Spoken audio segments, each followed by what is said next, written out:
At least with a cleaning job they're reportedly run off their feet. Hard work, but the time flies.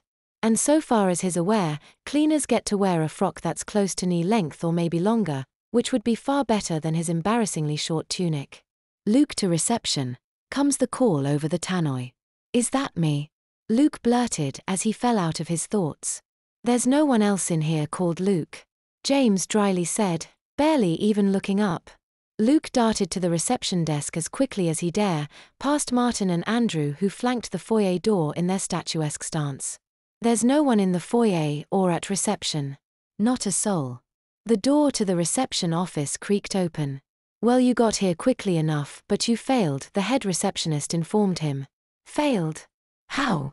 He's told that before leaving the waiting room, one should face the mirror, straighten their tunic, tend to their hair, check their makeup and ensure they're nothing short of immaculate from head to toe, then they may leave the waiting room.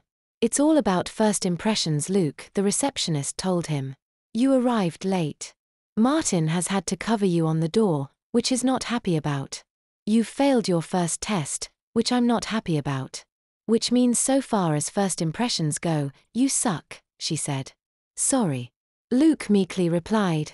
She sent him back to the waiting room with his proverbial tail between his legs.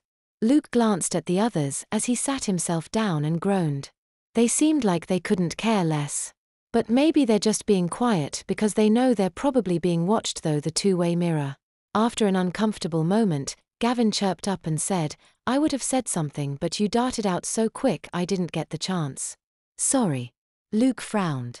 "The concierge hates me, now the receptionist hates me, and Martin probably hates me too. Just remember to check the mirror and make sure you look immaculate.